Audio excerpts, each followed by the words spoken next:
Dummy school અને વિદ્યાર્થીઓને લઈ અમદાવાદ જિલ્લા શિક્ષણ અધિકારીની વાર્તા। અમદાવાદ ગ્રામ્ય ડીઈઓની ટીમ સ્કૂલોમાં સરપ્રાઇઝ ચેકિંગ કરશે તેવી માત્ર વાતો જ।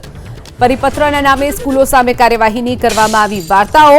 અત્યાર સુધી ધમધમથી ડમી સ્કૂલોને લઈ નથી કરાઈ કોઈ પ્રકારની કાર્યવાહી, માત્ર રિપોર્ટની વાર્તાઓ જ કરવામાં આવતી હોવાનું શિક્ષણ વિભાગને રસ હોવાનું ખુલ્યું છે। બંને શિક્ષણ મંત્રીઓ જાણે છે કે શહેરોમાં ડમી સ્કૂલો ધમધમી રહી છે, છતાં પણ માત્ર વાર્તાઓ જ કરવામાં આવી રહી છે। જ્યારે હવે પ્રવેશની પ્રક્રિયા શરૂ થઈ ગઈ છે, નવું સત્ર સીબીએસઈ નું શરૂ થયું છે અને જીએસઈબી નું જૂન માસથી શરૂ થવામાં જઈ રહ્યું છે, ત્યારે તમામ શાળાઓ આ બાબતથી અવગત થાય કે શાળામાં વિદ્યાર્થીની અનિવાર્ય સંજોગોને બાદ કરતા, કોઈ મેડિકલ કારણ કે એવું હોય તેને બાદ કરતા તેની લઘુત્તમ 80% હાજરી ફરજિયાત છે અને તે તમામ શાળાઓ સુનિશ્ચિત કરે તે માટે અમે પરિપત્ર કર્યો છે।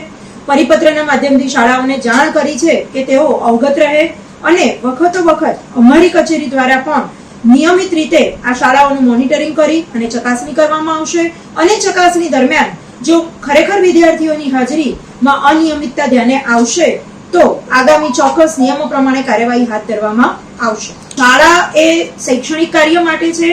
માધ્યમિક શિક્ષણ બોર્ડ અને સીબીએસઈ બોર્ડ દ્વારા તેને શૈક્ષણિક કાર્ય માટે મંજૂરી આપવામાં આવતી હોય છે, જેથી કોઈ પણ શાળા તેના પ્રીમાઇસીસની અંદર કે પ્રીમાઇસીસની બહાર પણ કોઈ પણ ક્લાસીસ જેવા બિઝનેસ છે એને કહી શકાય એને પ્રમોટ કરી શકે નહીં, જેથી આ બાબતે પણ અમે શાળાઓને અવગત કરી છે કે કોઈ પણ શાળા ભૂલથી પણ આવા કોઈ પણ ક્લાસીસ સાથે સંલગ્નતા બતાવવાનું કૃત્ય નહીં કરી શકે અને એ પણ ધ્યાને આવશે તો કડકમાં કડક કાર્યવાહીઓ હાથ ધરવામાં આવશે।